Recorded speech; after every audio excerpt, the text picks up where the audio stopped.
في لحظة كده في حياة كل شخص بتخليه يقف قدام نفسه وقفة صادقة جدا، وقفة مش سهلة بس بتكون فاصلة.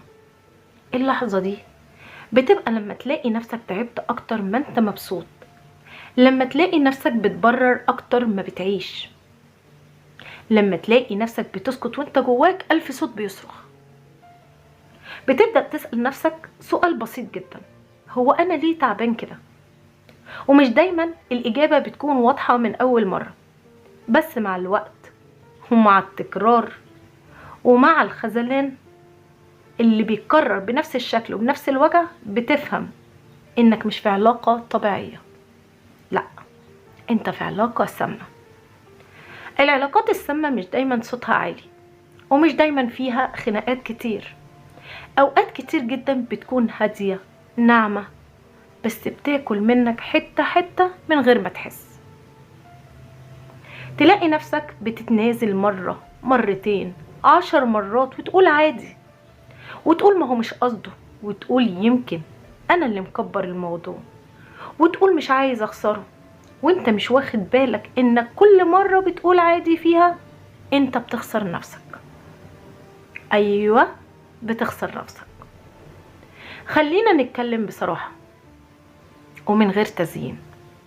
في علاقات بتخليك دايما الطرف اللي بيجري ورا الرضا، ودايما الطرف اللي بيعتذر حتى لو هو مش الغلطان، ودايما الطرف اللي بيبرر وبيفسر وبيحاول يفهم اللي قدامه، بس عمره للأسف ما بيتفهم. بتوصل لمرحلة غريبة انك تبقى عارف انك صح، بس برضو بتعتذر، مش لانك مقتنع، لكن انت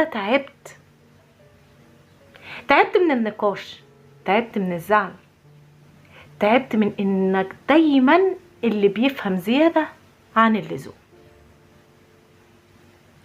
وهنا الخطر الحقيقي، لما تبقى ساكت عشان السلام بس جواك حرب. في علاقات بتخليك تنسى انت مين، تنسى انت بتحب ايه، بتكره ايه، وبتستحمل قد ايه، وبتتوجع من ايه. كل اللي يهمك وقتها ان الطرف التاني يبقى راضي، ولو مش راضي تبقى انت الغلطان تلقائيا، حتى لو مش فاهم ازاي. والاخطر من كده انك بتبدأ تصدق ده، تبدأ تشوف نفسك بعينهم هما مش بعينك انت، تشوف نفسك زيادة، حساس زيادة، بتكبر المواضيع بزيادة، بتحس انك صعب ومش سهل التعامل، وانت في الحقيقة كنت بس عايز تتعامل بكرامة. خلينا نقف هنا لحظة. كرامتك مش رفاهية، مش حاجة كده لو اتنازلت عنها عادي. كرامتك هي الحد الفاصل بين علاقة صحية وعلاقة بتسحبك لتحت. في ناس بتدخل حياتك تحبك بس بطريقة مؤذية، يحبك بس لما تبقى زي ما هم عايزين، يحبك بس لما تسكت، يحبك بس لما تتنازل، يحبك بس لما ما تعترضش. وده مش حب، ده تحكم. الحب الحقيقي ما فيهوش صراع انك تثبت انك تستاهل. الحب الحقيقي ما فيهوش انك تمشي على قشر بيض طول الوقت. الحب الحقيقي ما فيهوش انك تبقى قاعد مرعوب تقول رأيك. اسأل نفسك سؤال بسيط جدا: انا في العلاقة دي انا مرتاح ولا انا بحاول استحمل؟ لان في فرق كبير بين الاتنين.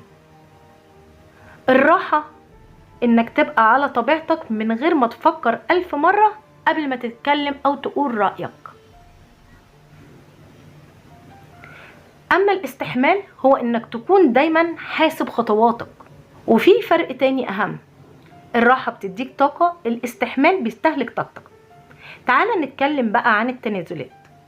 في الاول التنازلات بتبقى صغيرة، تتنازل عن حاجة بسيطة عشان الدنيا تمشي، تتنازل عن كلمة، عن موقف، عن حق ليك. وبعدين التنازلات تكبر وتلاقي نفسك بتتنازل عن راحتك، عن وقتك، عن كرامتك، عن حدودك، لحد ما توصل لمرحلة غريبة جدا انك ما بقاش عندك حدود اصلا. واخطر جملة ممكن تقولها لنفسك في المرحلة دي: هو انا اعمل ايه عشان العلاقة دي ما تضيعش؟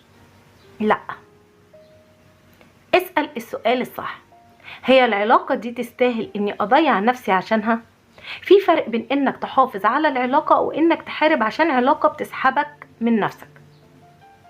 مش كل حاجة تستاهل الاستمرارية، ومش كل شخص يستاهل انك تكمل معاه وانت بتتسحب من جواك. في ناس وجودها في حياتك مفروض يكون درس مش قدر.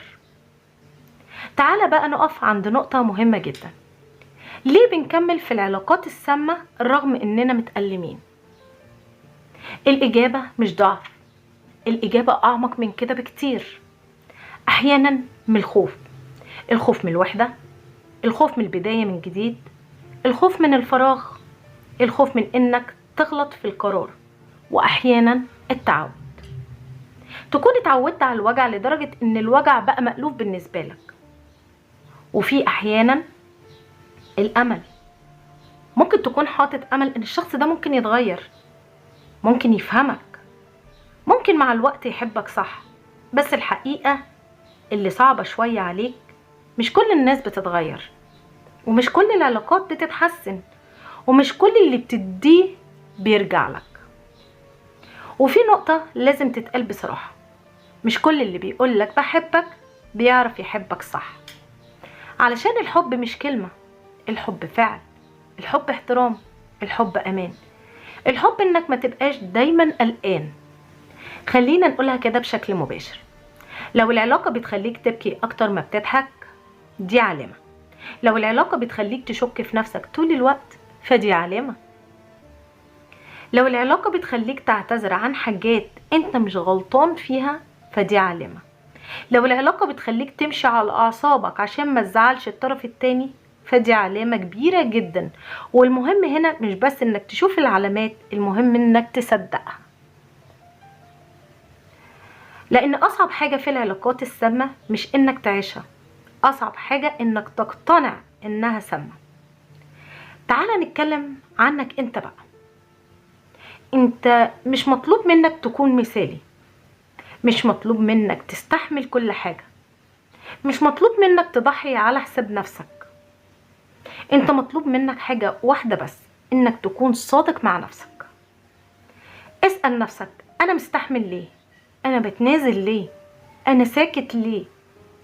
لو الإجابة عشان بحب، اسأل نفسك تاني: هو الحب ده مريحني ولا مدمرني؟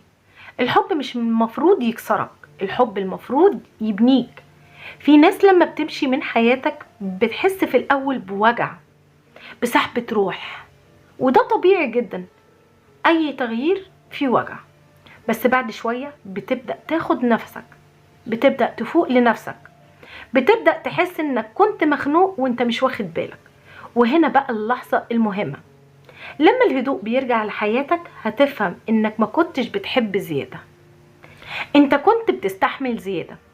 وفي الآخر في حقيقة بسيطة جدا لازم تتقال: مش كل اللي بتحبه ينفع تكمل معاه، ومش كل اللي بتتمناه بيكون صح ليك. وأحيانا أكبر حب ممكن تقدمه لنفسك إنك تمشي مش عشان بتكره الشخص، لكن عشان بتحب نفسك أكتر. تمشي مش عشان انت قاسي، لكن عشان بقيت فاهم. تمشي مش عشان العلاقة وحشة، بس عشان انت بدأت تدبل فيها. وفي النهاية افتكر الجملة دي كويس: العلاقات اللي فيها حب حقيقي ما بتطلبش منك تتنازل عن نفسك. لو لقيت نفسك بتضيع، يبقى لازم تقف. ولو لقيت نفسك بتبرر كتير، يبقى لازم تفكر. ولو لقيت نفسك بتتألم أكتر ما بتعيش، يبقى لازم تختار نفسك.